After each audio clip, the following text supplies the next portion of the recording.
Hello, everyone, and welcome to Overwatch Contenders South America. I am Bupasaurus here with Ham and Panda on the desk, and we have a day full of amazing games today. And first, we are going to start with Isurus Gaming and Predators Esports, both coming in at 0-1. But Isurus did have to forfeit their first game because they could not field a full team of 6 players. So this is going to be the first time we see them. And Predators did lose to Hephaestus last week in a pretty good series, but they did go down 3-1, looked pretty good on Route 66. So we're going to break this down just a little bit more. But first, I'm going to talk a little bit about the format of the tournament. So each team is going to play a 4-map set. So we'll always see all 4 kinds of map types: assault, control, payload, and obviously I'm forgetting one of them because that's how these things go. But hybrid, right? Hybrid, that's the one. But now we are going to start getting into the games. So Ham, you got to cast Predators Esports last time. Can you tell us a little bit about this team and what we need to look out for? Yeah, so we did, actually both of us were able to catch that Hephaestus Predators game, which despite the 3-1 scoreline, there were a lot of really close moments. So Predators is a Mexican team, keeping the same roster from the last season, but adding in a new main tank, Rampant Rhino. So this is definitely going to be a player to keep an eye on because, well, one, the importance of main tank, especially when you're running, very shield heavy composition, Reinhardt, Zarya, the front battering ram is going to be extremely important. The mind games with the enemy Reinhardt. And unfortunately, in the last Sunday's game, Rampant Rhino often found himself on the bottom of the totem pole in terms of the Rhine v Rhine matchup. So hopefully going to be looking to see more of an aggressive, explosive performance from him, allow his team to take more space and provide, better sight lines for his 2 DPS, Sam and Shockwave. Both of them, running kind of that dual sniper. We saw a little bit Sam on that Hanzo, Shockwave picking up the Widowmaker. Those are definitely 2 of their strongest heroes and were the heroes that they were playing when they were able to take that Route 66 map. I think kind of where we saw the strength of Predators was when they really rallied around Sam's Hanzo, gave him all the pocketing and the resources necessary to get that work done, as Shockwave has shown himself to be, something of a very streaky player. Sometimes he's landing, those crisp headshots, really getting a lot of work done. And, the other times maybe the Junkrat tire isn't landing. Maybe he's not really finding those great sight lines, and kind of quiet player, which you're hoping to have your DPS, be a little bit louder in the kill feed. It's less classical concert, more rock concert, right? Yeah. It's the kind of DPS player that you want. And I kind of want to piggyback off of something that you said, is the streakiness of Shockwave on Predators. And it's not just Shockwave. I feel like everyone on that team had a moment of brilliance. It's just they couldn't put it all together at the same time. So that's definitely something they're going to be looking forward to do here in this game. And so, Panda, tell us a little bit about Isurus. We haven't seen this team yet. What are we going to have to look forward to? Though we don't have all of the videos to go off of for Isurus, what we do have is information nevertheless. One thing that you are probably noticing is that we have Valen and Klaus on the same team. Valen coming off of Black Dragon Esports, showing off that Pharah in our team sheets, yes, but noted that these are both very heavy hit scan mains. So one thing that I'm interested to see is how they're going to be playing around these formal compositions. I want to be able to see DDX flop over to the Moira. Maybe we'll see some quad tank come out of them. I mean, hit scan mains, they are very fantastic at flexing over to Zarya. In fact, that tracking does go over. It's just that bubble placement to give that high energy, and you're pretty much a DPS at that point. Can really enable a Widowmaker or a Brigitte at that point as well, depending on what you see coming across the board. But what's always fun to see, nevertheless, is how teams come out of the gate. I mean, we know that both these teams are going to be walking away with a victory, nevertheless, but as they're coming into 0-1, are there any secret strategies that we personally don't know? And what are they going to pull out of the gate as well?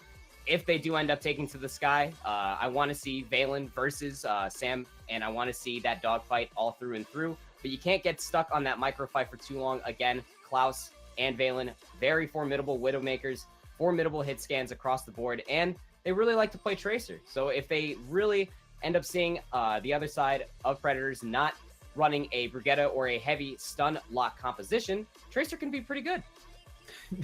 Pretty good indeed, especially in the hands of some of these really aggressive tracers that we've seen in South America thus far, but they definitely do need a team to back them up. So the other thing that needs to be noted here, Ham, is that both teams are coming in 0-1, and at the beginning of the season, starting 0-2 can be a death knell. Yeah, absolutely. You always want to start out the series strong, especially Isurus. They're going to be looking for that redemption arc. They're considered to be one of the top 3 teams in the region. In fact, last season, they came in second, representing not just Argentina, but kind of the entire Spanish-speaking sphere of South America. So a lot of pressure going to be on their shoulders to perform to a really high level.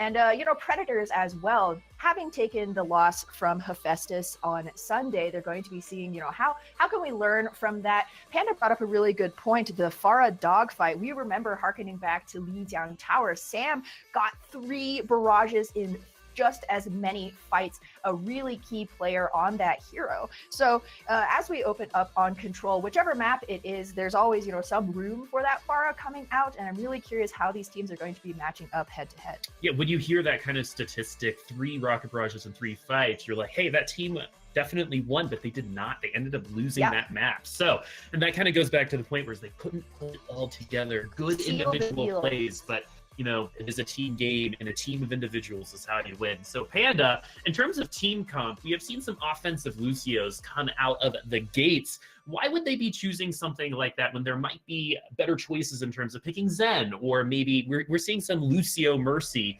as well? What's your opinion on running that attacking comp? Well, we are in South America, and not only is Lucio very home away from home, from Overwatch and from the South America region, it's always fantastic to see the Boop God come out. Nevertheless, I'm sure you're very happy as well, Source. I know. Sorry. I'm sorry.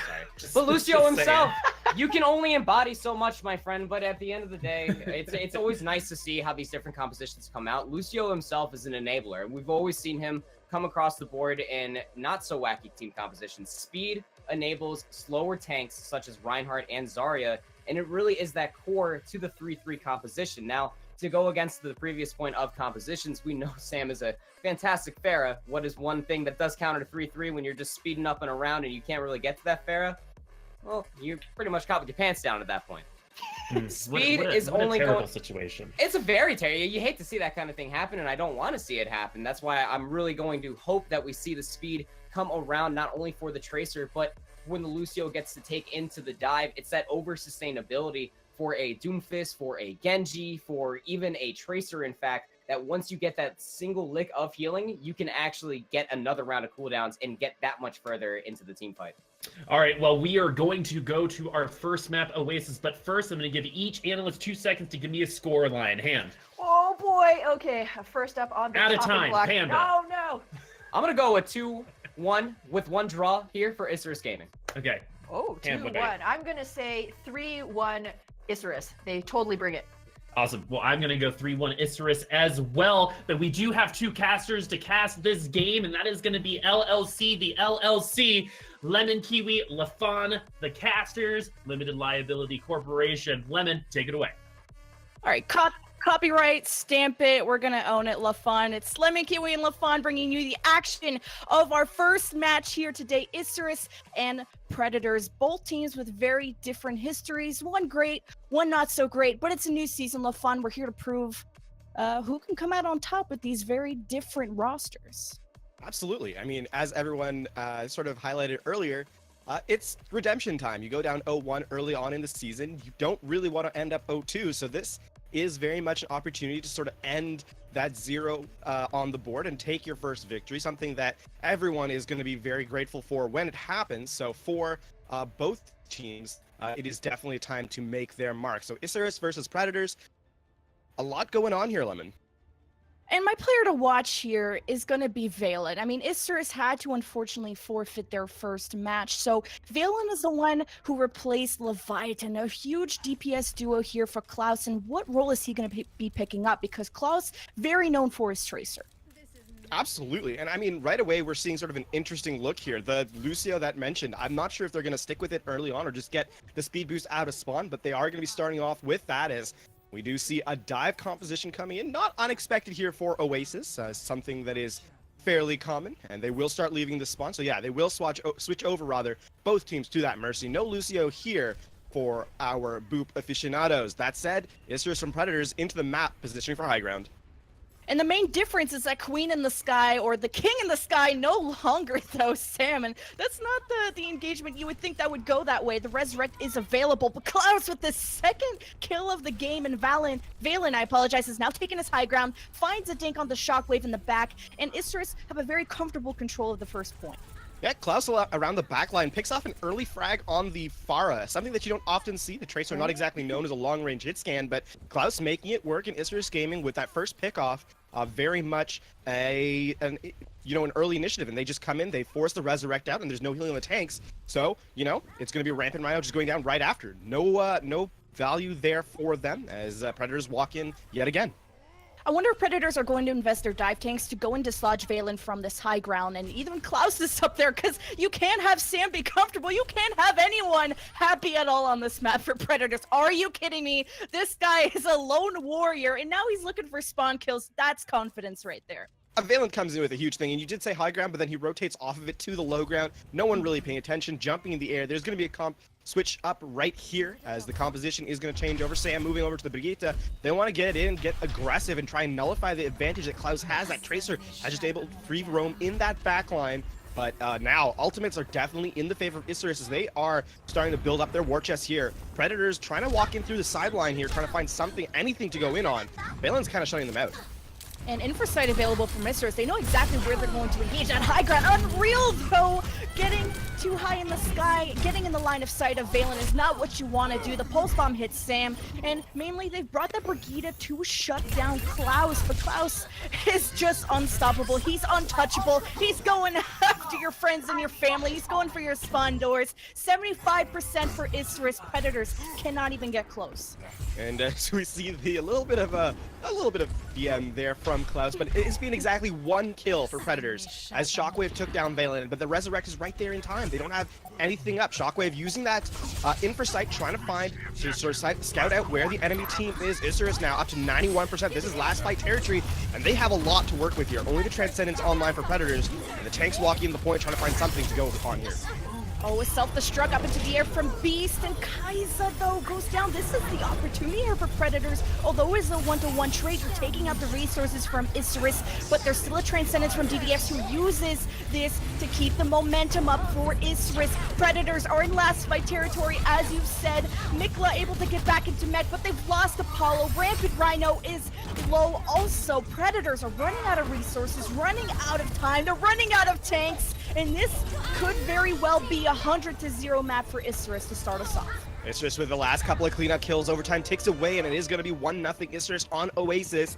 That first map, that first stage going to their favor, and that was just not, it was a very unfortunate situation for Predators going to that last fight. They don't have a lot of resources. They do get the first kill, but Isurus was able to stagger out the fight long enough to get themselves in a better position in terms of what they needed to use, and with the ultimate advantage, they were able to clean up the kill. And I think Apollo walked into traffic at the very end there going down. That Zenyatta not available for that final fight. So Predators, a really clean loss there on that first round. They need to bring it back in much more significant fashion, even just to make this a competitive first map. Isurus with the definitely the driver's seat as we get set on stage 2 here on University. What's interesting about Predators is they're so incestual with their hero pools. They overlap so much. Sam can do whatever Shockwave can, and Shockwave can do whatever Sam can. Sam this time picking up the Pharah, Shockwave with the hit scan, possibly expecting a Pharah from the other side. It's Valen versus Sam, Klaus versus Shockwave on the hit scan. We're seeing him, Lucio coming out, so Apollo maybe perhaps on his comfort pick. The concussive blast from Sam, not finding any value on Klaus as Klaus picks up the first kill. Now being zoned out by the Pharah, but meanwhile, the entire fight's going down in Isurus' favor. Predators, they have to retreat here as Ravage just gets a couple of kills. And they just walk forward, basically, as Predators forced to reset here. University going initially to Isurus Gaming. And Ravage is a newer main tank here to Isurus. It used to be Necta before, but he's been able to hold his own for Isurus. And that's the main tank line from Isurus, able to handle that fight on their own while the DPS were trying to go after Sam and being distracted. Isurus, though, will engage again. They're low on resources, but Kai'Sa is there to top him up, but not a barrage tops him up from the sky. A little bit of justice. Sam finds 2. that will allow the point to tick over. They do get that first pick off. Klaus, even though gets the final blow on Shockwave, it will be resurrected right back. It's Apollo doing a little bit of forward pressure here. But yeah, that last fight with Shockwave getting the first pick up on Valen. Valen not able to provide that zoning pressure with the rockets from afar means that Isurus, they drop to the barrage, and just a great cleanup on the tank line, and Isurus forced to retreat as they reset now, walking back in, trying to see what ultimates they've got on the line. They're engaging into a Valkyrie right away.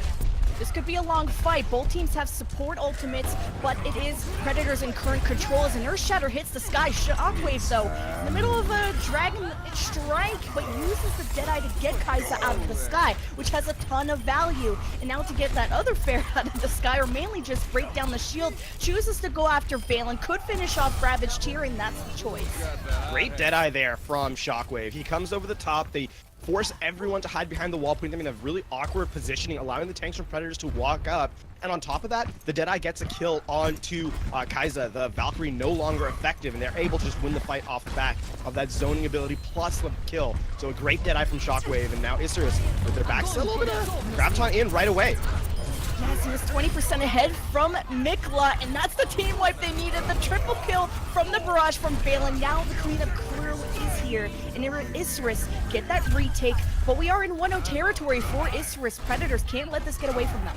That was a super clean engagement there from Isurus. Walk up, Graviton Surge, capture the entire team, and Predators had no support ultimates. They didn't have any abilities to nullify that sheer amount of damage from the barrage, and Valen able to get the cleanup kills that were required. So an excellent Graviton Surge there from Beast, and that means Isurus Gaming now setting themselves up for a hold here. Predators having a little bit there to work with as Valen comes around the flank, just raining down damage.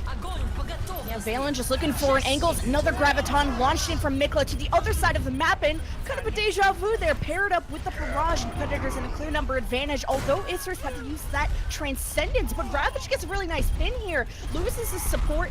Valen is still there by his side without his Mercy partner, and without any supports, Isurus are going to struggle to keep this fight going. Isurus, though, they do have control of the point, so even though they're not going to win this fight, as Ravage starting to go down very, very low, they are going to be able to hold it out. Klaus, they do finally turn it around, but they have the numbers. Earthshatter committed. Ravage is going to be taken down. Deadeye from Shockwave to clean up entirely, and Predators, they hold their advantage now with the control of the point, and that's an excellent fight there, Lemon. Doing a great job, Predators, using their cooldowns, using their abilities, and staggering out kills here.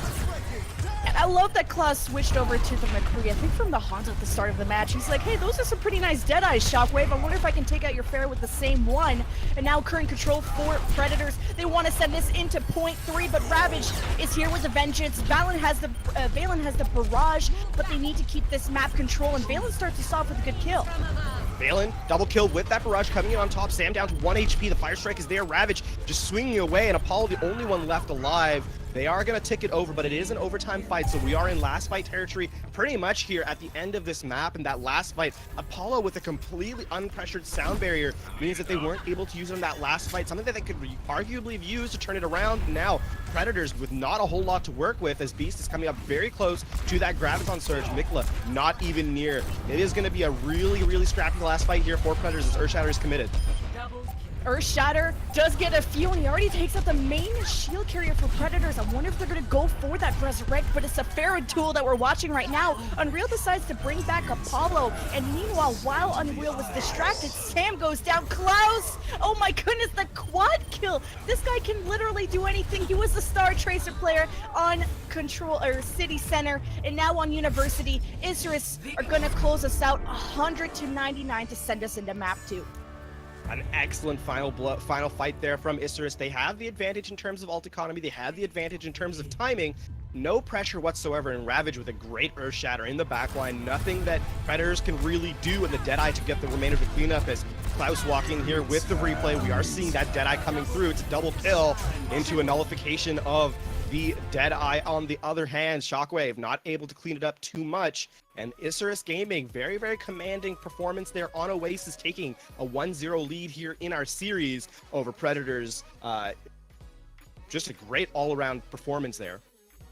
And Predators, I think, did a lot better on that second map. Of course, it was obvious by the scoreline, but my question is, what are they going to do with their Zarya? They usually like to give that to Sam in a triple tank scenario, but Mikla is the obvious main tank. I actually used to play off tank, or used to play the other role before, and it used to be Sam that plays a lot of Zarya. Now Mikla, you saw that he was pretty head-to-head with the other Zarya, but when it came head-to-head with Beast at the start of the match, but near the late game, you saw a drastic difference in how fast Mikla was able to build his Graviton versus Beast.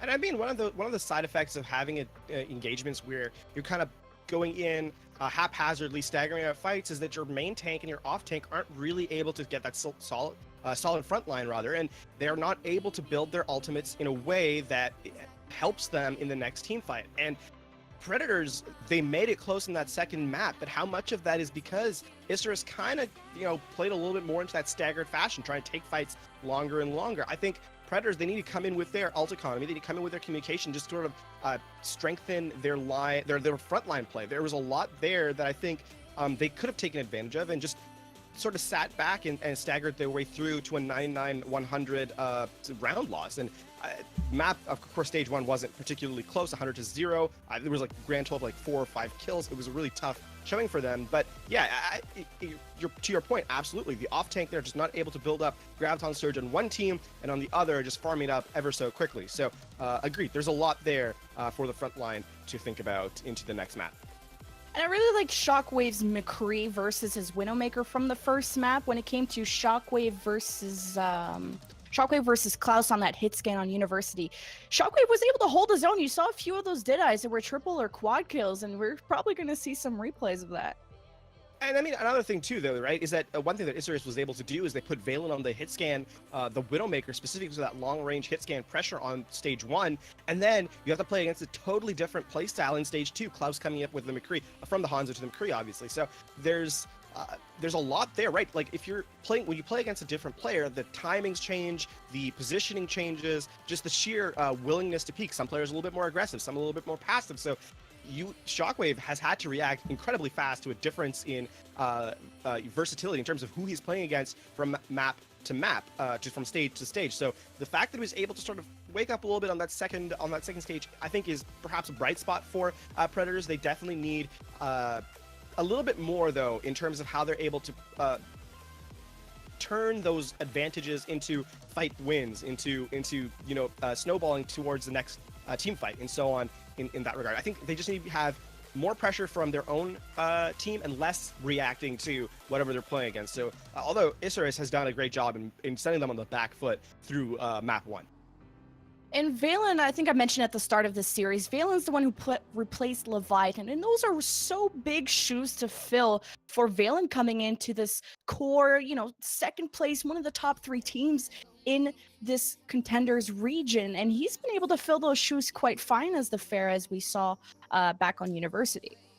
Yeah, Pharah, if you're doing mirror matchup, you kind of expect one Pharah, kind of expect to see similar kind of play styles, or similar rather output in terms of just the damage that's happening if you're running mirror comps. But I think Valen was obviously a really strong showing on that second stage, using the barrage very effectively, coming into the Graviton Surge combo, especially after they dropped the Hanzo, which we kind of expect to see. But it was definitely a very effective and very high pressure Pharah to play, and Valen did a great job of it.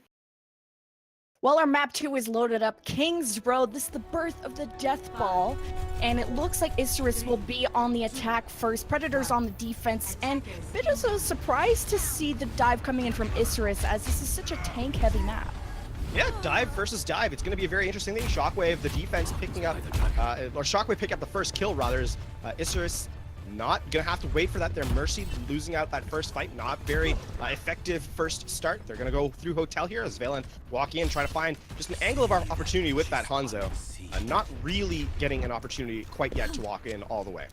And Isurus want to go through Hotel to stay out of line of sight from Shockwave. Although in the Widow matchup, Shockwave was losing a lot to Klaus, or actually, yeah, back on Oasis. As Isurus still have to be careful. Kai'Sa is a huge target there from the enemy Widowmaker, but Valen takes out Apollo. Unreal could go for the Resurrect here. Yes, it is brought back. And Isurus are still just trying to build up ultimates as that dive is engaged.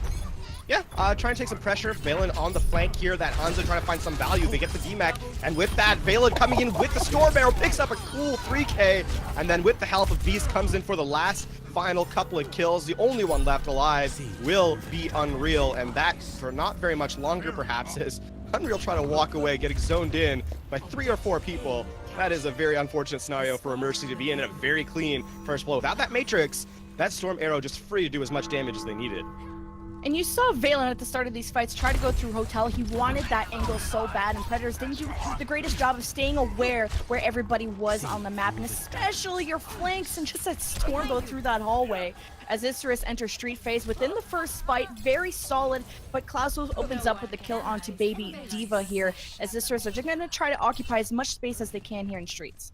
Yeah, we have Infrasight versus Infrasight here as both Shockwave and Klaus use that particular ultimate ability. And now Predators trying to set up here defensively, trying to find some engagement, but without a full 6-man unit, they are unable to really take that pressure. And Isurus is getting a lot of free card space here on King's Row as the teams are just posturing up. It's been very defensive play here from Predators, is really unable to get any sort of foothold. The dive commences now from Isurus, as Sam is completely besieged by a Primal Rage. And they only need to use a Primal Rage to take this fight, really. Valen is just crazy on this Hanzo, and look how many ultimates they have stacked up. They just needed Infrasight and a little bit of help with an Angry Monkey from Ravage, and they've gotten point B pretty much on lockdown. Yeah, there's absolutely no way for this to be contested, so Isurus will take a lightning quick first 2 points as they set now for their third and final attack. Klaus opening up the effect, Sam going down. It's going to be another man down fight here. Advantage Isurus on point 3 as they're trying to take high ground control. The first blow comes in, Shockwave picking off Klaus Lemon. The payload has not stopped moving though. Sam on this Hanzo is struggling to the Widowmaker of Klaus, but the Dragon Strike opens things up as soon as they lose Klaus. As Predators open up with the triple kill, self-destruct. Goodbye supports, goodbye Isurus. You've finally been stopped on your first time here on King's Row. And the Caster's Curse comes in yet again. We say that they're moving super quickly, and as that last pickoff from Shockwave onto Klaus, that's going to be an effective team kill as Beast threw himself off the map. Trying to just reset with the team, and now a team comps reset as they're going to be switching to a Genji and then tanks as well, so that sort of long form, slow composition of Reinhardt Zarya. Isurus walking back in. They do have the support ultimates online. Yeah, Valen wants to put that pressure, but who's here to start a party is Rampant, but not if Ravage has anything to say about that. Finding so much success on that Reinhardt as he did back on Oasis. Sam using that Stormbow will pressure off Isurus Gaming. We still have 4 minutes left, but this has been 2 consecutive stops here for Predators. Yeah, Isurus doing a great job. They didn't use too much either. They used the Force of Transcendence out with the, I believe, the Dragon Strike, and then had the Primal Rage just forced everyone back in the backline and forced Isurus to really rotate and do basically a really awkward fight. And now they're even switching back again. So they went from the tanks, didn't work, now back into a dive, and they are sticking with the Genji, however. Klaus trying to find that first pickoff with that Widowmaker. Infrasight now online. Yeah, back to the dive to go and contest those 2 snipers at the very back. There's Valen with the Dragon Blade too. That will slice up that Widowmaker, but Isurus found some distance here onto the payload, but Predators haven't given up yet. Valen slashing through Shockwave yet a second time. And lots of pressure here coming in from the dive of Isurus. And Predators wonder if they have an answer. They use the Infrasight, they use the self-destruct, trying to clear out the space on the payload, but Isurus are still going. Isurus, they are going to lose this fight out pretty handily. Shockwave coming in clutch with a couple of big kills. And there's the cleanup on Ravage there towards the end. So Isurus now have had 2 minutes taken off their engagement. Klaus, he hits the first shot, but it's not a headshot, and that means that Shockwave comes back in.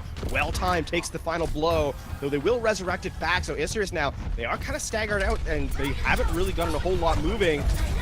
As Predator just trying to find some more advantage. X-Ravage is going to be very, very weak as Mikla picks up that sheer damage on the main tank. How did Ravage not die there? He got pushed into that corridor, and Shockwave has really found his strides on this Widow and was a bit worried back on Oasis. I think he was still warming up, but this double sniper I think I've casted their last in their first week's match. This is their strength, this is their bread and butter, and if they stick to this, I think this could be a close series with Isurus. Isurus having a couple of ultimates coming online. The support ultimates so close for Predators as Valen building towards that Dragon Blade and that big 6. That dive commences yet again. Beast on the high ground. Trying to find an entry point, but not really going to see anything right away. Dragon Strike is committed. Yeah, that'll zone them off temporarily, but Beast also has a self-destruct if he wants to send it up to dislodge those snipers. As a 1-to-1 trade, both Widowmakers out, self-destruct at the back. Yes, it does find Apollo trying to hide as it forces Unreal to use that Valkyrie, keep his front line, keep their front line alive, essentially. As a lot of alternates are starting to be invested here from Isurus. They would have loved to save Valen here with the Dragon Blade, as only 3 or 4 members are alive here for Isurus. They just have to take out the front line. The D-Mech will start things off well for Miklo, gets finished off from the Widowmaker from Klaus, as Isurus are down to their last minute and a half. Klaus in the absolute chaos, picks up a couple of great headshots and opens it up, and now Valen has the Dragon Blade, but there's Apollo with the Transcendence. They need to find the value. Sam with a great shot downtown from that Storm Arrow, and now the payload moving ever far forward. There's the Dragon Blade, the Transcendence there to nullify it immediately, but Sam's being caught away from his team, and that's going to be the kill right there. Yeah, Valen gets taken out with that Dragon Blade. Great patience from Apollo to hold that Transcendence, and he stays alive through all of that. So Predators are able to reinforce, keep that shield up from Rampage, shut down Ravage, who was diving by himself. Bit of a show-off move there with the Dragon Strike with nobody home, but Isurus will have 50 seconds, should be their last fight. 50 seconds remaining on the clock. They are starting to build up closer and closer to a couple of ultimates there. The Valkyrie, the Transcendence coming online very shortly, but other than that, I think you want that Dragon Strike back. Sam now 7% away, 7% rather built towards it, and they may want that for some zoning pressure here on that last fight as the engage starting to build up now for Isurus, taking the high ground control away with that Valkyrie committed right away. Isurus need to be patient here with their support ultimates. They've already used the Valkyrie. Self-destruct here is going to zone off the payload temporarily for the defense. As Isurus look for a moment to engage, they want to get after these supports. Preventing that Resurrect would have been huge, which I think he still ends up doing it. I don't see a Resurrect on the field, and Unreal is as confused as I am. Taken up back to the spawn room. Only the tanks are left from Predators. Isurus need to finish off this map where the winning condition will be set here for Predators, as now the trickle, the desperation picks come in. Shockwave on the Tracer, Sam to the Genji. Where is the front line? Rampant Rhino will be coming back with the Nurse Shatter, but does he have enough time? Because Isurus are here to shut down King's Row, but this was an overtime, Lafon. A full map capture, and as you mentioned, overtime is what they have to work with, and remember, they started off point C with a 5-minute time bank. They had plenty of time, so though Predators do give up that third and final point, they do so after whittling a large amount of time off that clock. I have to say, Isurus, you're somewhat uncomfortable the fact that it took you that long to take that third and final point. As Predators, you got to go into this attack and say, yeah, sure, we gave up that third point when arguably we kind of threw a couple of ultimates here and there, and realistically though, it's 5 minutes from that second to third point that you just completely nullified. They have to be taking advantage or taking some mental strength from that achievement going into their attack round here, as setting up on King's Row, Predators versus Isurus. A really, really awkward final fight there, though, from both teams. Predators have always been, I think, more solid on their defense than their offense. If you remember, they won their Route 66 based off of a good defense against Hephaestus. So this looked really good, although they didn't win a single fight until point C. If you think about the point, Street Phase, 404 error, you're not going to find Predators anywhere until the end of point C. And that's where they got their strides with this double sniper. And I'm a little bit worried about Sam coming out with the Reaper. I imagine they want to go with the double sniper with Sam going back on that Hanzo. But Isurus, now tell me about this defense. What do you like about it? I mean, this defense is actually kind of standard these days, except I think the one interesting thing is Valen's on the Hanzo as opposed to the Widowmaker, something that you see kind of more frequently, but this composition is not exactly uncommon. We do see this a lot in terms of just teams playing it from every level of play, in fact, as Klaus setting up, as we saw, that line on the floor, now setting up a high ground defense here just above the point, and now looking to come in. It's that dive with a double sniper from Predators, trying to dislodge that early pressure. Now Shockwave trying to find perhaps trying to find that first look into that Orisa shield. Klaus just raining down damage. And the dive now will take their walk across. Oh, but a first early pickoff. Sam walking into that trap we saw earlier. And that will be one player down very early on. Yeah, and Isurus are very anti-dive right now with the traps from the Junkrat, Valen with a lot of burst damage. You saw Rampant Rhino trying to be a sneaky gorilla. You weigh like 400 pounds. You're going to hear you coming up the steps, bud. But Predators will have to go again. And we've talked about how this dive is maybe a strange look for the attack. I know they're trying to get to that high ground, but they missed that opportunity of the Graviton Dragon Strike combination. it's gonna be a full team wipe here as Apollo, the last one left, does go down there to Valen, just taking those free fire arrows away and just all charge being thrown in. Rampant Rhino, though, ooh, that's a nice headshot from Shockwave coming through. It is a little too late as he's the only player left alive. The halt comes in, no cleanup though, so they will have that reset. The mech is there though. He's able to get back in before this next fight, and Shockwave is caught out. Does get back into his team at the last. Unreal. Just forced to heal him up at the very end. So now a reset here from the attacking tire and the Riptire from the defense trying to find some value. Yeah, there's 2 DPS ultimates online for Isurus, and the Riptire already taken out. The initial dive from Unreal and Rampant Rhino want to go for another run, although they did get a few people low free here from Isurus. But Isurus's next defense, they'll have a Dragon Strike from Valen. I wonder how they're going to zone off Predators off this point. I was just super happy with that Riptire. It's a one fight, not just a one fight. You win it with one ultimate, and you take down 2 key characters, the Merchly and the Engage, in your main tank. So now Predators setting up yet again the high ground, taking a very aggressive early push, but they're going to try and take the point here as Predators now force them off the high ground. Isurus coming into this fight, Transcendence committed. They want to win this fight right here. Yeah, very calculated approach here from Isurus, dropping down with that Fortify. Less of a calculated approach from Predators, who had to disengage between Winston and the Diva of what target they wanted to go after. But Mikla finishes things off with the self-destruct. Sam is there for the double kill help. They use the Dragon Strike, and that is the point earned for Predators. But after a lot of time taken, Isurus, I think, even though they lose that point, are fairly happy with what happened. Ooh, Shockwave with a flank, and the shield's not up in time. The Resurrect is there, but Shockwave unable to get that final blow. Now they have sights on him, trying to find that kill. Sonic, in for sight, gonna take him down, and Valen turns around, finds Sam. Valen has done a great job just hit scan, just pressure in general in that long range category. As Predator is resetting on cart, Valen another final blow, and they are gonna stagger out here as Isurus walks up and takes their positioning very aggressively. and they should. They have a Dragon Strike and a Riptire. They want to sort of force Predators to group around this choke on Archway. And with a Valkyrie in their back pocket, even if Isurus don't get those picks, they are in a good position to win the late game fight as Predators now go to a death ball type of fight. Valen, the Dragon Strike coming through. It's going to try and zone out Rhino, and poor dude, he's absolutely taken care of. Klaus with just the sheer grenade spam coming in on that backline, and your Reinhardt unable to really walk out. The Dragon behind him, the grenades in front. What do you do? Nothing but die, and Sam in the backline trying to flank around.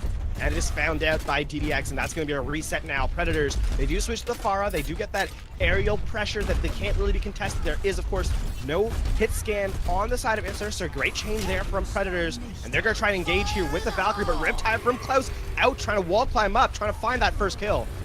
Oh, he's gonna take this ground route, going right behind the shield, going after the supports, finds at least Apollo. They trade out their own Mercy in the process, and that's Shockwave starting to find his strides as the Pharah's a little bit worried on the attacking Pharah if they were able to get through this choke, but he manages to do so. Are already close to that barrage, and this was a pretty quick switch. So Isurus decided to disengage all the way to the end of point B for one last fight.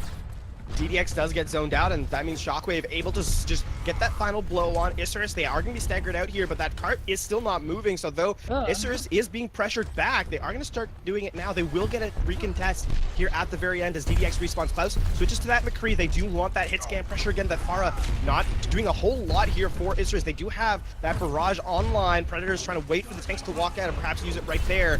Dragon Strike committed. They want to zone them out.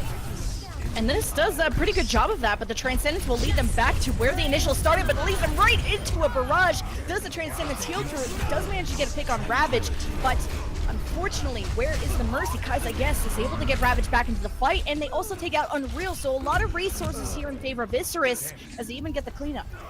Isurus, they use the Transcendence, and they use, I believe, the Earth Shatter, perhaps, so they don't actually commit a whole lot to that fight, and they turn it around in their favor, whereas Predators used everything that they had online and just turn it around. They don't get any value. The Barrage gets one kill, but they even get it resurrected right back up to Isurus, so that is not really any sort of effective Transcendence in terms of that. Shockwave off the Pharah now. They are going to try and find this Junkrat, trying to get that shield pressure from afar, and now Predators.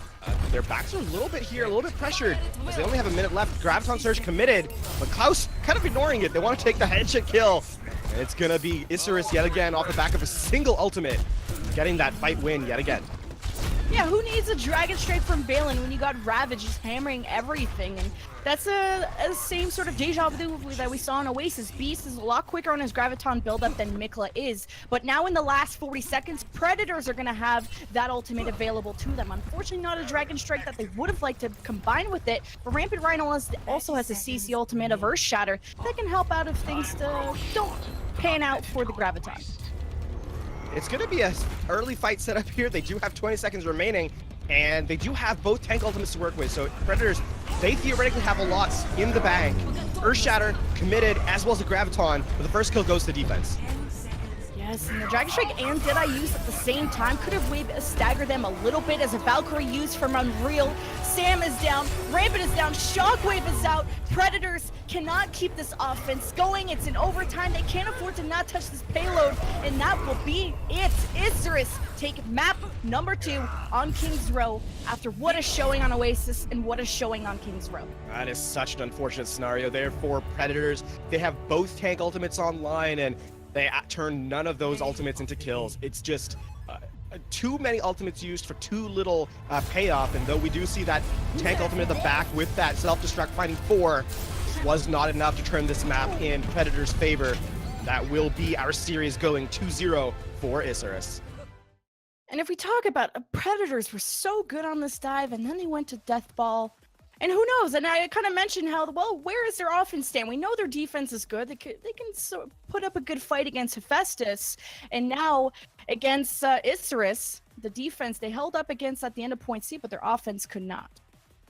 Yeah, it's absolutely a very awkward situation there, Lemon. There's a lot being used, a lot being not converted, but again, down 2 maps to 0 here, heading into the break. They have to turn it around towards the end of the series. And I think I have a few great minds that have something to say about this. Boop, Ham and friends, take it away. Thank you, Lemon, for that amazing compliment. That's the nicest thing someone has said to me today. I usually am just considered above average in mind, but I'll take great as well. But you know who has been playing really great, guys? It's been the DPS for Isurus so far. Actually, you know, Predators had some good DPS play as well, and that's what we're going to focus on as we go into the discussion for these 2 maps. So we're going to start on Oasis, and like I said, we're going to continue the story of that DPS. And something I want to point out is, even though Isurus has 2 hit scan DPS on their team, they were killing it on Oasis, Ham.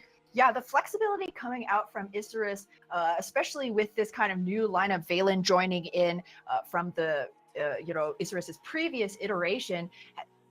Both of these players have been such a huge boon. Incredible flexibility, and not just that, but the positional awareness has also given them a huge edge in order to supplement their mechanical skill, right? Oftentimes we saw, head-to-head Widow battles, what, decided it wasn't just the flick, or, it was kind of where you were able to be positioned. And that in particular, I would say, was apparent on University. McCree to McCree, right? Originally, we did have a Hanzo coming out from Isurus, but then when Shockwave came onto the McCree and got that single kill Deadeye, which was, really great. I think it was Valen who was like, oh, McCree, I'll show you McCree. 3K Deadeye sealed the deal for his team, and part of it was definitely the positioning, making sure that he was using the shielding provided to him by his team.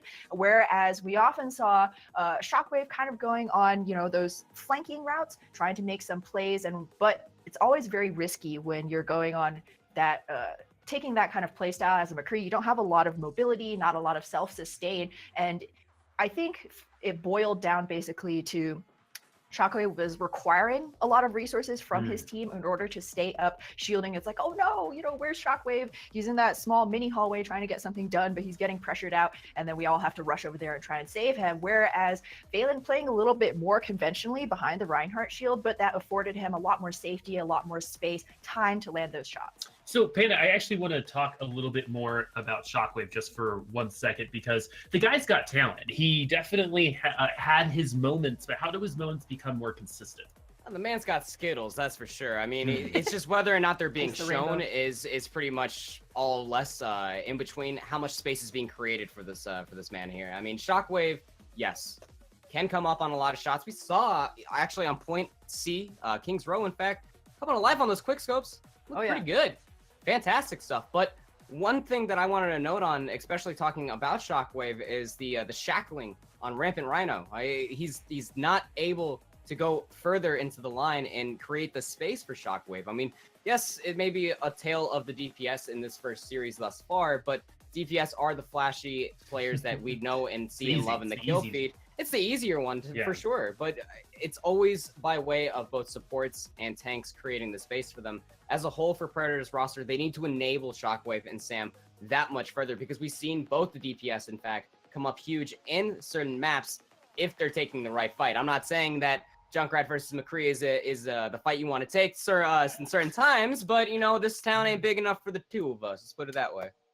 Exactly. I mean, you bring up a really great point, Panda. When we do see Predators give resources, hard pocket, you know, one of their DPS players, Sam, actually had a phenomenal performance on Route 66, the only map that Predators took against Hephaestus on Sunday. It was off the back of some really great Hanzo play, but also the team kind of just coalescing around him. We're going to use the Western metaphor again, circling the wagons, right? Keeping the Hanzo in the middle alive, right? Just running interference. And hopefully as we move into the second half, we can see a little bit more of that team play come through. Well, before we move into the second half, we've got a second map to talk about, and that is Kings Row. And Panda, when we were chatting about this map, something that you brought up in terms of the Isurus DPS is they're choosing certain characters based on the map type and what they're comfortable with. Can you go into more detail about that? Absolutely. So, like we previously stated on the pre-show, Valen is stepping in, and he is playing DPS with Klaus. We know both of them are prevalent Widowmakers, but why did we see Valen and Klaus play Widowmaker on two separate maps? It's not only who might be better in that certain situation on that certain map, but say there's a different hero down the line, such as Genji, that you would need to flex over, and that has more comfort on that specific map. Now, I could personally say that I'm a lot more comfortable on certain heroes on different maps, depending on which one they are, just depending on which ones you trialed. I mean, we're talking about Kings Row here, though, folks. I mean, Kings Row itself, you're definitely going to have more time practice on Kings Row on any hero that you've been playing since the beginning of Overwatch versus Oasis, who is, it's still a relatively new map, if you all things considered. It's the newest control map that we currently have in play. And so a lot of Widowmakers swapping over from their projectile-based styles may not be so comfortable, but trialing out on different teams showed where these players are more comfortable and where they can flex and show their strength. Yep. No, you bring up a really good point, Panda, and this kind of ties back into what we brought up earlier in terms of flexibility amongst the roster, right? So we do see that both Klaus and Valen are able to flex onto either sniper, you know, as the maps have it, whereas Shockwave is kind of more the designated Widowmaker on the side of Predators. And when you do see that counter Widow come out, it locks him into that hero, and Sam is kind of forced to, you know, flex around to the other DPS that might supplement that Widowmaker, maybe not necessarily playing into Predator's strengths. Still, though, Shockwave definitely making his mark, as you said, Panda, on the third defense of Kings Row, popping off, clicking heads. So just a very stellar performance. Unfortunately, just not quite on their own attacking route, just not quite able to push through very well. I think it did come down to, you know, maybe swapping too often, maybe trying to use just pure hero counterpicking in order to push their way through, rather than saying like, okay, maybe that barrage didn't work so hot, but Farah, you know, provides a really good alternate angle of attack from the air. The streets are very narrow. You're shooting down into like a bowling alley, basically. We can give this one another go. We saw that Shockwave was playing so many different kinds of heroes that maybe he got worked up to an ultimate within that time that he was on a Junkrat, that's on a Farah, that swapped to Junkrat, that swapped back, you know, and so that kind of inability to decide on any single strategy did end up hurting Predators in the long run. So we have about 30 seconds left, and I want each of you to think about one thing that each team can kind of focus on and improve their play going into the second half. I know that Isurus is doing well, but we have identified some points of strategy or character selection that maybe can be adjusted for the second go-around. So Panda, you go first and go quickly. Well, we saw Mikla's Diva come to life, and we were talking about this, poking back and forth. I want to see more of Mikla's Diva, but I want to see somebody on the hit scan roll from Predators swap over to Zarya. 3 tanks, please. Enable this Diva that much further, and at that point, have Shockwave pop off that much further on Widowmaker. Fantastic. I want to see it. Ham? Yeah, that was almost exactly what I was going to say, Panda. Mikla's Diva, we remember that 3K to try and save that defense on King's Row. Excellent play. So Mikla's Diva perhaps put Sam on that Zara, get that Graviton Surge, but still the ability to contest the high ground, dive the snipers in the back. I think Predators could be golden. Well, thank you for all of that great analysis, guys. And we have two people who've been patiently waiting to bring us our next map, which is Anubis. So the LNL Sam machine will be coming back. Lemon, LaFon, how you guys doing? Yeah, geez, hurried up, boob. I mean, I've been waiting for a whole 2 minutes for my turn. No, I'm just kidding. But we are going into our third map. It's still Lemon Kiwi, still LaFon. It's still our LLC of Fonwe. Sounds like a tree, but what do you think, LaFon? What should we call ourselves? I mean, being a Lemon and LaFon casting company actually sounds pretty good. I like that. I like that a lot. Long. So it is too long, but that's why we're the LLC. So it works out. It works out. That said, it is going to be our re-engagement in this series. We've got Isurus versus Predators. It has been a bit of a one-sided affair so far. Not really going in one team's favor. It is Isurus 2-0 over Predators on this set as we get set to get into our next map, Temple of Anubis. I mean, what do you kind of expect to see here coming into this third map? I'm a little worried about Predators because they played this particular map against Hephaestus and they're a little jumbled up in their compositions. They were trying every hero under the sun, from Junkrats to Genjis to everything. And then they had to deal with like a Doomfist May, I think, that was thrown at them. Maybe I'm thinking of the wrong match, but I'm worried about Predators, at least on their defense, or at least on their attack here. They've proven to be capable on defense on King's Row. They've proven they can stop Isurus in their tracks, but where they stand on their offense is still a question mark to me. Yeah, I mean, it is going to be a situation where can they really be effective in how they take this aggressive early play? And we're going to see it first, as they are going to be set up on the attack. Isurus playing a defensive composition. Very interesting take on this Orisa Junkrat look. They are going to be playing a Hanzo, as we mentioned. They did that on King's Road. It is usually a Widowmaker that's played, so true dive, however, from the side of Predators, running with that Mercy Zen combination. Other than that, they have to walk in at some point. They're trying to poke a lot, but there really hasn't been an opening for them to look at any sort of entry point for themselves. And vanilla dive coming in from Predators. We talked about how their strength is always sniper, and look, catches Kai'Sa and DDX out of position. And Predators are looking so good here. They've completely wiped Isurus on their defense, just like that. Athena so kindly reminding us what a team kill is, that all 6 members going down in short succession, and they're going to get a resurrect on Sam right back. So walking this next fight, they don't have necessarily everything to work with. Klaus off the Junkrat to the Brigitte. They want to reset Shockwave, take a look at that quick hero select screen after seeing the Brig show up on the other end. And they are going to have a little bit of play back and forth. Klaus switching over to the Brig. It's going to be Shockwave over to the Brigitte. It's a little bit of a back and forth in that scenario. So Predators, they have advantage in terms of ult economy. Can they start to build pressure here on the point? And I like that they swapped to the Pharah to try and deal with Klaus, who I guess goes right back from the Brigitte to the Tracer. They're keeping a lot of attention to that hero screen. Predators will engage. Unfortunately, they lose Sam though, and he had the Dragon Blade. Can they put Unreal in a position to resurrect that? But now missing Mikla, this might be a losing battle. But hey, you're happy with this because he got 69%. Dragon Strike comes right through the middle, aided with the Valkyrie, and Valen with the triple kill will seal the deal for Isurus for now.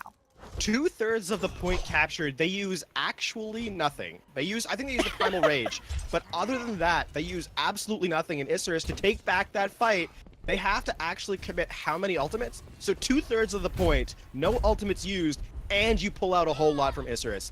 How valuable is that? And with that, that's an early entry pick. Sam, great early start. They might just go in right off that. Yeah, Kai'Sa doesn't look too preoccupied with trying to resurrect that, just wants to keep everybody topped up.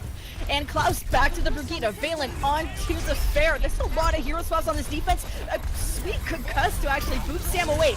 Still goes after DDX, finishes off the 3rd kill. Predators are looking to seal this Anubis with 5.5 minutes as Shockwave even adding to the success with this barrage, going after Valen. This could be the last chance for Isurus to stand a chance. Now only Ravaged, who doesn't have a Primal, to stand a chance. And Isurus are out for the count, and Predators are proving they've improved their offense since then.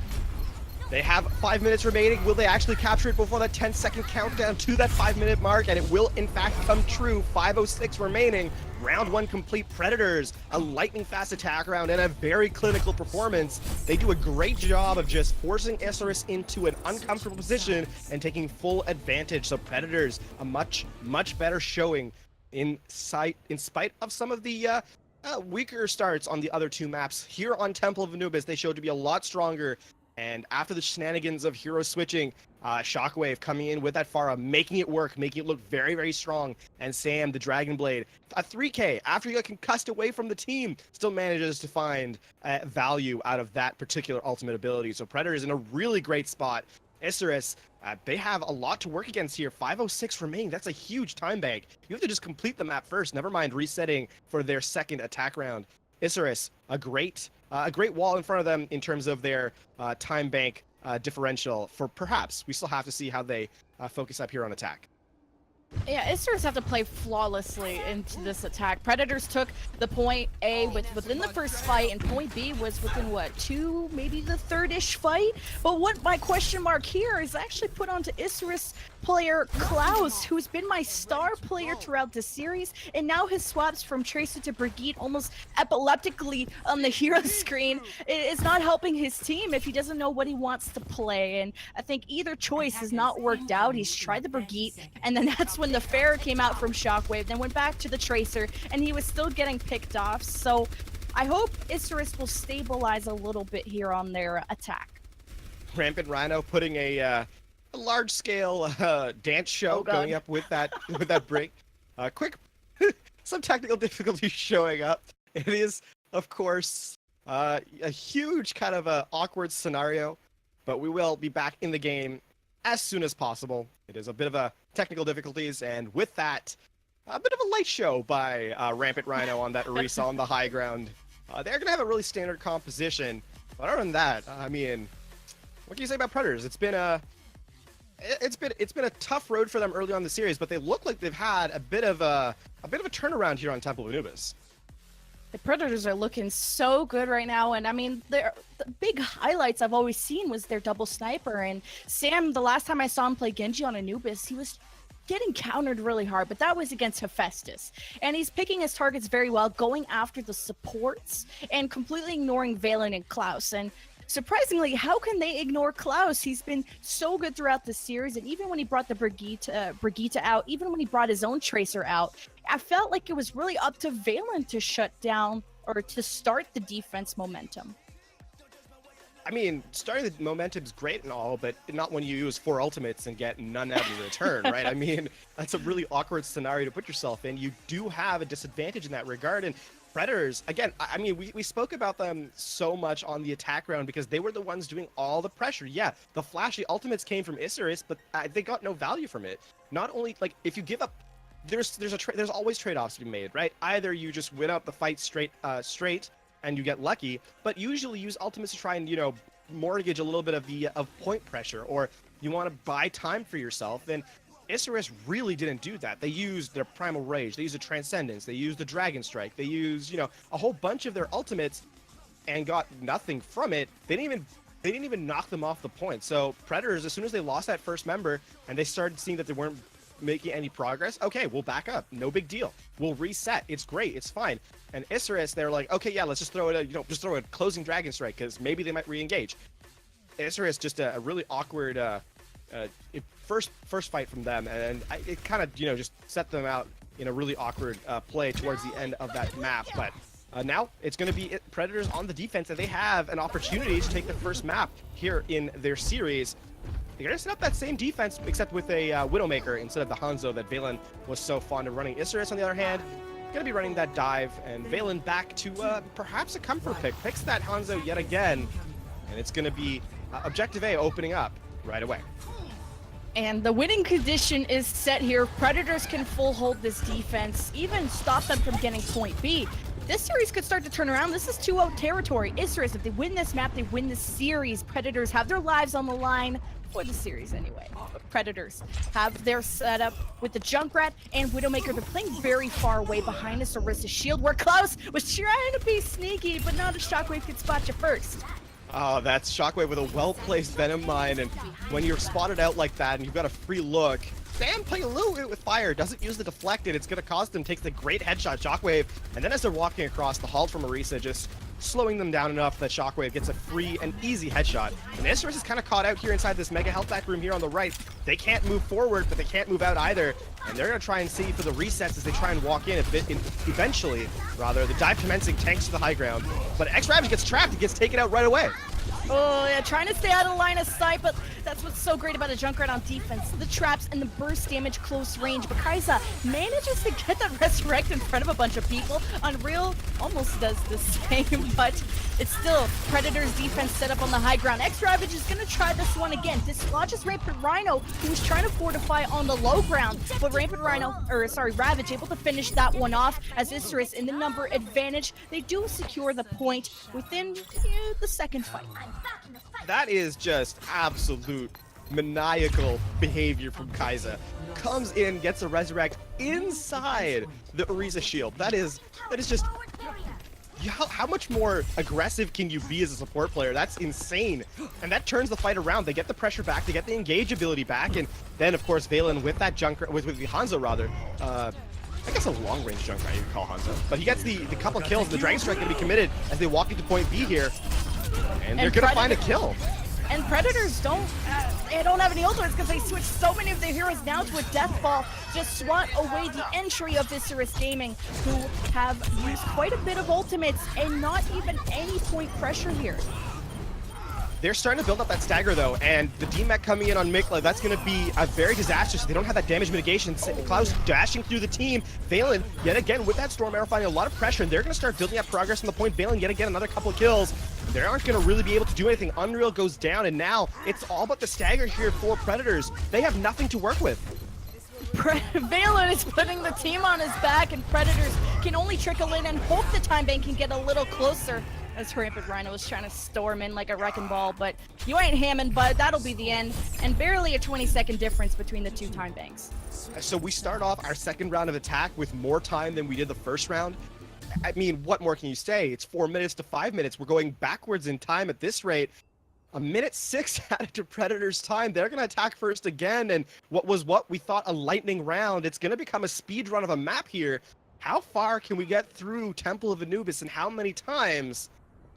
As Isurus posts a preposterous 519 on their setup. So Isurus back to the defense, and they're hoping to get a bit of a better look as Predators just really, that was not close on point B at all from either team. I feel like whenever Valen gets comfortable on the point, he's so effective as a Hanzo player, whether he's Dragon Strikes, his Storm Bow, he's a huge part of breaking open offenses for Isurus. But they will be on the defense this time, and still going with this anti-dive setup of the Junkrat and Hanzo for the burst damage and trapping a Rampant Rhino as soon as he initiates that dive. And I wonder where he's going to place this trap. Is he going to place it where Ravaged is, or if he's really going to keep it in these corridors to try and get that initial pick off the break? I mean, you don't do the same thing over and over again, and so Klaus chooses to follow that to the T, sets it up on the opposite side. I guess that's fair. It absolutely is something different, and Sam tries to look in, tries to find that trap, but it's not there. They're going to bypass it entirely as the dive commences taking this high ground. DDX, though, finds the first blow. Rampant Rhino not supported, and Mikla getting so very low. That's going to be a reset here for the offense. And a great setup from the defense to take it away. Well, Isurus look like they've started to stabilize, but Sam is coming in. They haven't gotten rid of the Resurrects are now on cooldown for both teams as Beast just trying to build some space around his tanks. Predators are now onto the low ground, and they lost the mech from Mikla, so they will just wait for him to get back to the spawn room, actually, because he died. It turns out the passive for D.Va was kind of nullified this time around. As anyone who isn't really familiar, D.Va's passive is when she's out of mech, she gets staggered. It's a big, unfortunate scenario, but this time around, the passive did not come into place. A bit of an RNG mechanic there, as the offense gets set to reset. Rampant Rhino just kind of stuck behind them here. I don't think anyone's really paying attention. Beast finally turns around, and Rhino is forced to get out, but not really able to. Cooldowns are committed. They have to engage here. They have to try and keep him up, but Shockwave going down for a damage and body shot, and that's going to be another death to the Tracer. Bit of a strange offense here for Predators, having Rampant Rhino out, and Shockwave does get resurrected, but in the meantime they lose Sam, so missing your DPS, now missing your Mercy. This is a bit of a disaster here for Predators, but maybe in the next fight they'll have a lot more success because they have possibly a Dragon Blade, Transcendence, and Primal. But look at Isurus' gaming war chest, right? They have nearly that big 6. Ravage, the only one not even not close, with a massive 15% ult disadvantage to compare to his team. So they have pretty much everything to work with here, and Predators is walking into that wall of ultimates. Dragon Strike committed as Rhino just jumps in that back line, but Beast finds Shockwave and takes him away. Oh, Valkyrie invested here from Unreal, trying to keep his Primal Rage friend, but Riptire response here from Klaus, and I don't think Unreal can keep up with all this healing now, decides to go for a Resurrect, but this fight has already been lost. They are starting to try and get some more progress here. Again, the kills will benefit the offense more than the defense. Transcendence is going to be committed as the Dragon Blade was brought out. Klaus, they need to find some value, but there's nothing coming through as Rampant Rhino forced to take the high ground. Now the defense has started to set up a little bit better. As Sam trying to just reset here now, walking back from spawn, but in the meanwhile, it's going to be all blue in the kill feed. Klaus comes up with a big double kill in Valen with the remainder of the cleanup. And Isurus have burned so much time on the clock on this defense. Now 2 minutes remaining, and Predators have tried now Shockwave on this Widow. They've exhausted their ultimates. What do they have to do here? I mean, on the bright side, they've taken everything away from Isurus but the Dragon Strike, right? So they do have some advantage here. On the other hand, though, Mikla, the only one with an ultimate worth speaking of, and Rhino's taking so much damage initially. The dive commences here, but the first blow goes to the defense. And Valen's just ready for the Dragon Strike, but meanwhile, Klaus has found a comfortable seat into the back line, taking out Shockwave, and now Isurus are stabilized yet again, and Predators need to make sure their backline is secured when they go for these dives, and in the last minute 40, they're running out of options. It's been a huge stagger fight now. They did, of course, not use a whole lot there on that push, but again, they're not getting ult economy. They're still built, like, yeah, perhaps they're making dry fights, dry pushes, but if you're not building ultimates and you're not taking them out from Isurus and you're not getting progress, you're kind of just staggering and feeding, and Rampant Rhino jumps in yet again. They have nothing to work with here. Well, they have Infrasight, gives them a little bit of vision, maybe where their supports are, as Mikla has to use the self-destruct to get back into mech.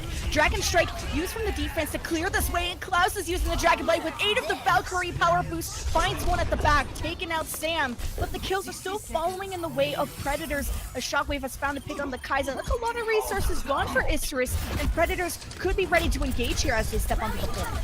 They get the D-Mech though, and Klaus, he's just fighting blow after blow. The Resurrect is there in time, so they do manage to bring up the Wisp, but he's chunked down right away. And Lemon, there isn't a whole lot going right for them in this fight. Predators, they need to turn this around here. We are in 30 seconds remaining, though they do get one tick.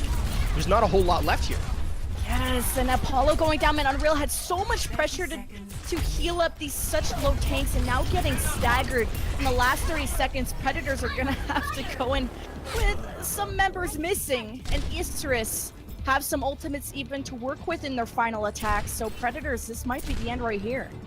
All they can hope for here, Predators, is to go in super aggressively with the combination of healers they've got.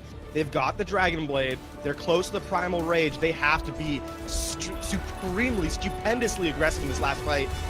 Klaus, though, takes that Dragon Blade out. They don't have it. Oh no, Predators! Sam died with it, and Shockwave would have been great to combine that Infrasight with the Dragon Blade. Find Kaiser. They still managed to get that kill. Valen has to use a Dragon Strike, I think, from spawn, as 2 self-destructs clear the field, but it's Isurus starting to stabilize here. It's 2-2, 62.5% for Predators, and that will be the end here. The winning condition is set for Isurus to take the series 3-0. Oh, that is such an unfortunate situation for Predators.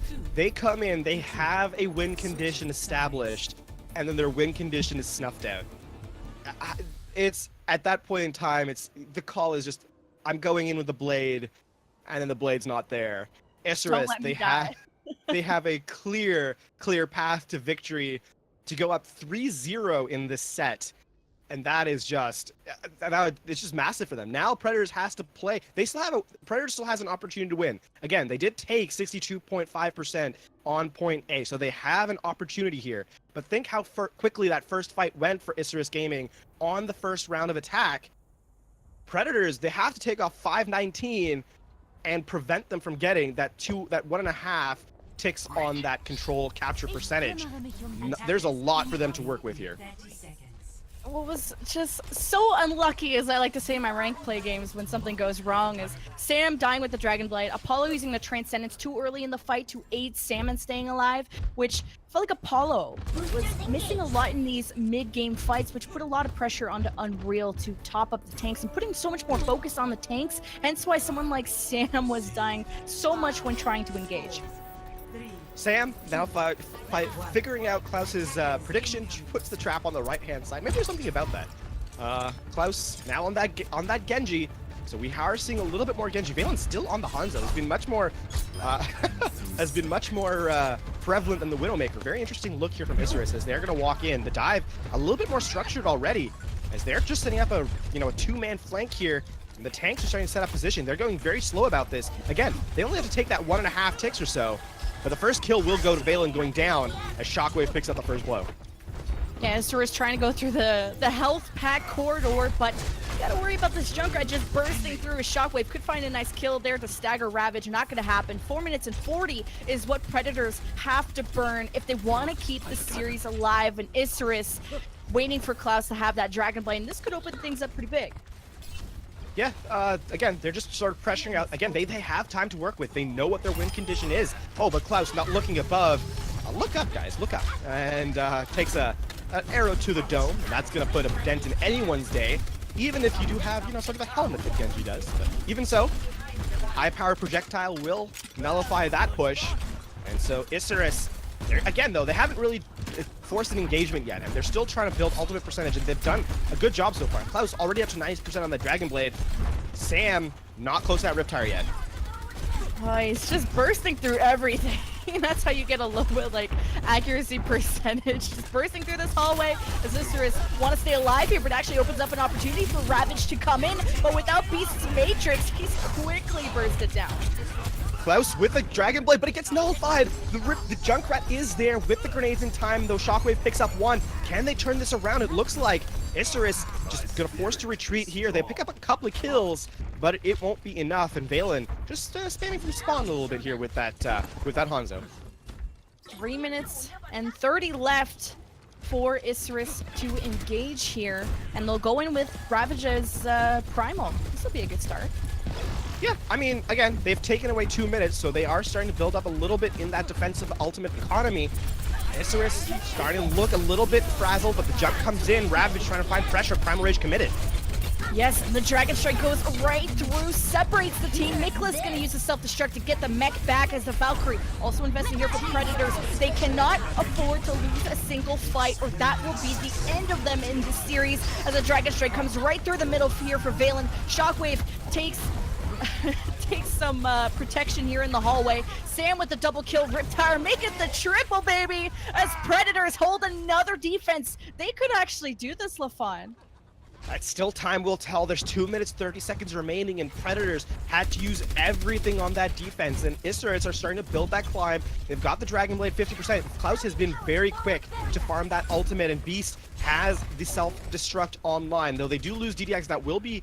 it looks like they'll be waiting for him to come back from spawn, so they won't resurrect him in this fight. But again, Predators, they don't have anything to work with. Look how close. The only thing they've got is the Dragon Strike. And we know that without a Graviton Surge, it's so hard to get value besides zoning out abilities. And Valen has been free farming here. Oh, could he get that pick on the Shockwave though? And you can see Predators starting to respond, appeal for him, but Rampant Rhino, Sam get bursted down. Valen is out, but Unreal manages to revive their main tank as they start to take their position now onto the point where Ravage is trying to find an angle. Valen gets resurrected, so important because he's gonna have that Dragon Strike, so crucial to the offense, or sorry, the defense here of Isurus as Predators have started to stabilize. Here's that Dragon Strike from Valen. It finds Rampant Rhino here in the corner. Klaus takes out the Blade, who was so unneeded, but here to finish off the kill as Isurus have won the sole and only fight they needed to take this series 3-0 and secure that 62.5%. And with that, the final round ends here on Temple of Anubis, and Isurus comes back. They claw back a defense, and then Predators, they burn everything on the next to final fight, that penultimate look. And it's going to be Isurus taking Temple of Anubis, and they go up, as you mentioned, 3-0, as we see a play of the game from a Winston, not something that is very common. The Rampant Rhino just walking in and finding so much damage with that little the primate there, as it's going to be Isurus taking 3-0 and our set. It was a really nice play there because they ended up zoning off the supports from away from the rest of the team. A halt wasn't available to sort of get ravaged away, but that will be 3-0 for Isurus. But there's still a final map, and we're gonna go to a quick break so you guys can listen to some music, maybe get a snack break. But when we come back, map 4 of Isurus versus Predators. We'll be right back.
Crazy, but you the one that's fucking crazy, and it's time for me to run. Yeah, it's time for me to go. I won't stick around for you.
Welcome back, everybody. This is Contenders South American. We're still Isurus versus Predators going into map 4. 3-0 currently for Isurus. But, you know, Predators, they love that map 4. This is the map 4 was the map they took against Hephaestus, so maybe they have better luck with more practice in the series. Yeah, and it looks like, I mean, we talked about what their map selection was going to be. It's going to be sort of to call back that Hephaestus Route 66. It's likely going to be, is actually going to be what's going to show up here to that next map. Again, can they bring it back? So yeah, you're not going to win for the series at this point, but you're playing for pride. And again, map score is so hugely important. You never know. Sometimes it may be just the smallest thing and you always want to win. And it's a takeaway, right? Okay, yeah, we lost the series, but yeah, we showed up well on this map. It can be something to build towards the next couple of rounds. So Isurus, I don't think they'll be taking this last map lightly, and Predators, it's a chance for them to put an exclamation point in an otherwise disappointing series for them. They do have a couple of good showings, a couple of great moments. So to have a map victory here would be huge for them as we get set for Route 66. Predators start on the defense, will be Isurus on the offense here. And it's going to be a double sniper defense with an Orisa. So that's a little bit uncommon, I think, but Predators rather, working with what they've got. But Predators, their double snipers, what was so hot on King's Row and what kind of started to give Isurus some trouble on that particular map, as Isurus will come out the door with their own double sniper, but what's different is they're going for the full dive tank front line, so they're going to want to collapse here onto Rampant Rhino as they're set up on big girls. Valen trying to find some high ground, chooses not to, sends a Sonic down to the low ground just to spam out that Marisa shield. They do have a little bit of a selection, trying to see something. Valen not finding what he's looking for. Chooses to spam out the remainder of the Storm Arrow on that shield. And a great early headshot there. Valen picking off Sam. And though Shockwave turns around, they're going to actually bring this fight back. Well, they have to use a Resurrect, but Valen dinks his second sniper of the game as Isurus have started to push now the payload. And Rampant Rhino eventually has to fortify down here, but the collapse comes in from Isurus. But their tanks are a little bit low. Beast is out of mech, and Ravage is very low health as Predators have started to find their strides. Valen has had now a 3-for-1 in terms of what he's able to do. Takes up a couple of kills. They do lose that fight, but he tried to turn it around as best he could, and he made it look a little bit impressive. A couple of great headshots with that Hanzo, that Storm bow, doing so much damage, and Rampant Rhino a mild hello as they reset here on the high ground. Isurus Gaming forced to reset, but they do build a lot of ult percentage for their supports, especially in that first fight. Both Dragon Strikes available, and I think Valen's going to want to dislodge this high ground, and whether it's with the dive purely forcing Rampant Rhino down or using that Dragon Strike to zone them off as they step up to the payload, but Valen actually gets sniperooed there from Sam at the very back. And Sam has done a great job just nullifying a couple of pushes here. The tanks aren't able to really make any progress as Valen is going to be resurrected. Dragon Strike is going to be committed. Shockwave walked into it just to try and get away from any damage, but it's going to be offense with the first kills, Lemon, and now trying to turn around, Sam trying to do as much damage as possible. Big girls is close, especially when a big blue dragon, the blue eyes white dragon comes right through. It makes all the tanks leave as Isurus will have to engage again. They're actually still pushed up, and Beast will about to get back into mech, so this could be still a go sign. Maybe if Valen can open things up with a kill on the Shockwave, and he actually Claus gets that kill. They're turning it around a little bit, and though the tanks are taking high ground, the dive commences Lemon, and they're going to find Unreal and take him down. Ravage with the Primal Rage, making space and really just pressuring Rampant Rhino against the steel doors of point A, and just tossing them up, opening up a kill here for Valen, who has now the Dragon Strike, and Predators are up against the wall, but they put up such a good defense. Now it's the last minute and a half. Isurus even have their supports tagging in on the kills. Self-destruct is going to be committed. They want to find the supports in the backline, but Ravage, he's going to be besieged. Apollo stays alive, though, through the Storm Arrow, finds the final blow, and this will be Isurus Gaming taking point A, but man, did it cost them a lot, and Isurus, they have to see Predators has done a great job of just staggering out the time. They pull a lot off the clock there, and they are going to, it looks like, going to set up here Rampant Rhino being caught out by himself. He's trying to find that final blow, but looks like a reset coming in now for the defense. Sam picks up another final blow. Storm Arrow doing so much here for the teams. And both teams really fighting for that high ground control, and Sam getting that pick might have just allowed Predators to take control of this top bar, and Ravage is just ready, communicating with Beast of when this dive is going to initiate. They could also use that self-destruct for Beast once that Orisa shield is on cooldown to completely push them off. Shockwave, another final blow with Klaus. The snipers have been fairly evenly matched here. Valen just trying to find out this high ground, walk up over, Shockwave picks up the body shot. But it is going to be Mikla assisted by pretty much the entirety of his team. Finding the D-Mech, and now Isurus have to reset here. Mikla, another final blow, and the Resurrect will be right back in play. And so it is going to be Isurus Gaming resetting yet again. Self-destruct committed. A bit of a strange look. I don't know, maybe perhaps trying to re-mech or trying to put it around the corner. They do get the Resurrect off on Valen. And so Isurus trying to walk back into this next fight. Yeah, Isurus need to stay out of line of sight. You got two snipers having their eyes right on you, and Shockwave very close to that infrared sight will give that wall hacks that they need. But Isurus still have stacked so many ultimates. They'll start that Valkyrie, they'll start the dive, release them right into a Dragon Strike. The Transcendence though from Apollo nullifies some of that damage as Predators now drop down onto the payload as Beast lands a self-destruct right onto the supports, only finds Apollo. Would have liked that kill onto Unreal as well.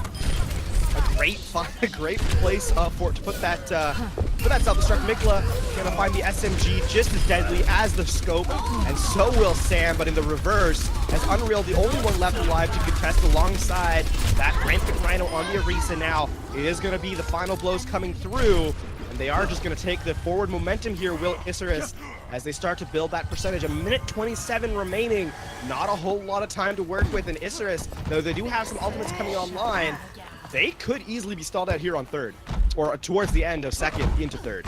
Yeah, Predators are looking to engage one more time at the end of point B, it seems. The Dragon Strike just tries to push these heroes off with this payload, but Mikla joins in into the fight without Rampant Rhino, so he's going to lose that mech really early as Ravage manages to sneak into the backline, secures that kill on the Sam, and this is starting to weaken here the defense of Isurus. Isurus is trying to put a little bit, yeah, as you mentioned, a little bit more pressure coming in. Rampant Rhino goes down now. That's not really a whole lot to work with, and they're going to get the remainder of it to clean up Valen. Yet again, the MVP of this point takes up a couple final blows, and the door opens. Looks like there's a bit of an unfortunate situation here from Predators. Oh, that is so unlucky. Predators Esports taking a bit of a loss there on that second point as third comes through. Isurus are going to start to move forward onto that third stage. Rampant Rhino, a bit of a lonely Reinhardt on that high ground. Aww.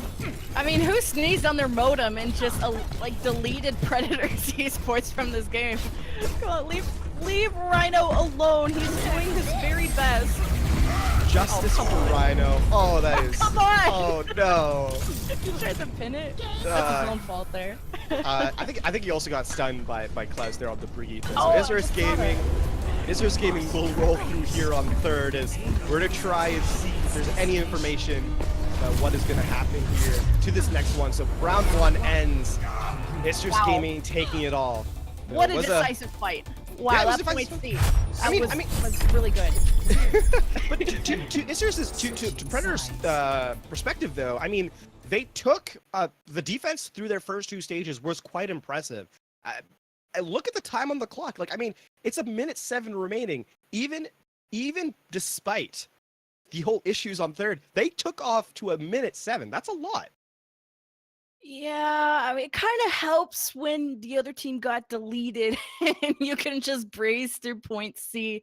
As we're just waiting to hear from the production desk if Predators are able to turn on their modems, get back into the game. Yeah, I mean, when we find out, so we're gonna find out as soon as we can, get the information back to you as soon as possible, our dear viewers. But with that, we're gonna go back to the desk real quick, trying to we'll hear what they have to say for us.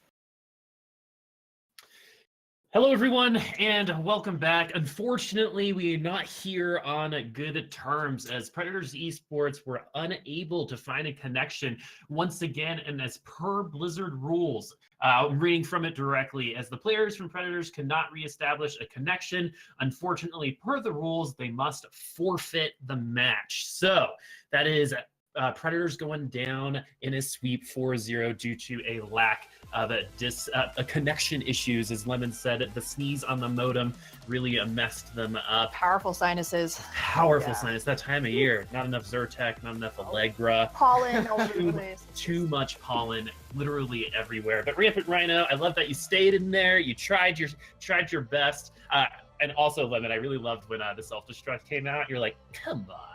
that was great. But now we're here, we're on the analyst desk, and we got 3 maps. We have one more map to go over. I think Route 66 is a little self-explanatory. No internet means no win.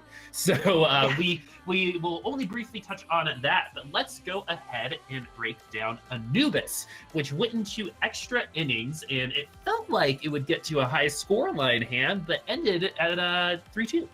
Yeah, Predators coming in. I mean, clearly Isurus were caught off guard. We were all caught off guard there with a beautiful dive, and Sam able to get just those quick dash throughs to annihilate the backline right off the bat. Isurus were clearly not expecting it at all, because classically you would think that Shetland, set up ground with the Orisa, the Junkrat is all about catching divers, but Sam just able to, you know, finagle his way around all of those tricky traps and find the support line, take them out, and then, you know, then the Orisa is just a 600-pound ultimate battery for a Genji. And so they blew through that first point, stomped on the second point as well. But when we saw that once Isurus kind of, you know, got their head back in the game, they knew what Predators would be bringing. The second take was just painful. Both teams having more than 5 minutes on that first point, which is longer than the original allotted time. And so with Predators, you know, showing their stuff and then kind of slowed down, what contributed to that, Panda? Well, along with all of that together, I mean, it just comes along with a good coordinated dive. I'm just making sure we're talking about Predators still on this on their finite attack and what made them so strong, correct? Yes. Yeah, I mean, like, it's you guys, everybody at home, y'all got to see it as well. I mean, play the game to Winston. Rampart Rhino came to life on that opening part of the attack as well. Tickle Cannon, I say otherwise. Death Cannon, in fact, coming out there from the dive off of the Goomba Stomp. It's just a big area of effect damage as he leaps in. Everybody got knocked on the low ground, and then you got to see the Orisa just get slammed into an unwanted position, got toggled down. There was no shield for the rest of the team, and that's Genji's favorite part of his kit right there. Ghost resets, dash resets, give them all right there, because it's easy to go across the board on that dive that much further and open up a snowball to point B. Exactly. And so something else that I'm really interested, Panda, because I just love the way you kind of like think about this stuff, is Predators, I think, obvious to everybody, probably played their best on Anubis, especially on those first 2 pushes, getting those 2 points. What were they doing well, and how can they build upon that to do better throughout the rest of Contenders? I think one in particular player that we saw come to life, especially for Predators, and what enabled the rest of the team was Mikla on the Diva, especially. Coming back and forth, defense matrixing not only the back line, keeping them alive, getting a lot of good resurrections off as well onto main tank Rampant Rhino to keep the push going into the mid fight as well. But it enables to that fight that that point I was talking in the middle of the show as well, that Shockwave needs the enabler. As long as there's pressure on another target on Predators, Shockwave is just going to go huge. Sam is enabled as well. Sam's Junkrat and Pharaoh play, this map in particular, along with Genji, was immaculate. And that's all by way of being enabled by your supports and your tanks. It's only when you get that desynchronization in your ult economy, or you get the desynchronization as far as staggers and getting killed off and spawn, whatever you may have, is when you start getting pushed against the wall and playing on your back foot. And we saw in those final moments of Anubis just that. Yeah, the desync, Panda, it's not just affecting Predator's internet, unfortunately, on their second go around. Yeah, it's just as you mentioned, it's all about playing around your DPS, giving them the opportunity to go huge, right? And the second time around, we saw, you know, kind of Isurus focus their attention on chunking down that front line. Rampant Rhino leaps onto the high ground to try and knock that Orisa off, and unfortunately gets caught in a trap, deleted immediately. There's nothing that Mikla can do by himself. He gets demeched, and then, you know, Sam is left holding a blade in his back pocket, but no teammates around him to, you know, keep him alive or capitalize on any of the openings that he's making. And that has been Predator's kind of weak point throughout both today's series as well as their match against Hephaestus. You know, when they are on point, the ultimates are team wiping level, but it's just those little bits of missteps. Maybe the Mercy isn't pocketing, you know, the Hanzo when he may have been expecting the pocket. He dives in deep, tries to get, you know, that final finishing couple of damage onto a Diva, or, you know, the Genji goes in and he thinks, okay, we're gonna, you know, go in with the trance and we'll pop Valk if we need it right after, but Mercy died first. And then that kind of throws all of the plans to the wind. So Predators has all of the building blocks. They just need to glue the Jenga pieces together so the tower stays strong. Yeah, I like that touch on the passive of Pilot Diva, both from you and LaFon, that the Pilot Diva does have that. In fact, that it's not that she gains any sort of bonus effect, but she does get staggered as her inevitable passive. Yeah. What a terrible passive. Hey, we're going to put this ability in the game that's supposed to give you an advantage, but if you're good enough, it's just going to cause your team to lose harder. But accurate statement, I believe. But something else that I kind of want to touch on for the both of you is Isurus came in with a lot of hype. This was the first time that we saw them. They got second last year in South American Contenders, and they've always been good, even when they were former Karma, beating Savages from way back, for all you hipster Overwatch fans. And so, honestly, the question is pretty simple. Did they live up to it, Panda? I think they did. In fact, they lived up quite literally to the hype, and even on the map, in fact, that Predators looked the best on Anubis is, I think, when Isurus really had to dig deep and really draw a line in the sand as to, okay, you're playing top tier Overwatch now. Let's show you our grit as well. Going forward off that, it was a lot of grit. Let's put it that way. I mean, we saw resurrections in the middle of an Orisa shield, for goodness sakes, but that only comes by way of the defense matrix coordination coming through to allow such things to happen, so on and so forth, that the defending team gets into an unwanted position. They're now staggered, and then when they just understood to hit that gas button immediately onto point B was right in that finite period where they were swapping heroes, no ult economy. I think that's definitely where Overwatch has played at its best. They lived up to the hype for me personally. I gotta agree, Panda. I mean, Isurus coming in, people are saying, oh, how will Valen, synergize with the team? Will he be able to be the second, hard carry DPS along with Klaus? Will the Tracer, one tricking history come back to bite them? No. Incredible hero flexibility, deep pools to draw from, and the entire team always seemed to be on board in terms of what not only their plan A was, but B, C, D, E, F. They had the whole alphabet, right? So every time that, say, Predators was applying some pressure, it was like, okay, so are we going to be going for the wipe, the team kill, trying to get those finishing frags to win this? Or are we going to cede space, regroup, get a more favorable positioning, and then re-engage on the defensive side? We saw that in particular on Anubis, I think, which worked out quite well. They started out on that mini high ground with the bridge. Then when that position was no longer tenable, they simply fell back to the objective.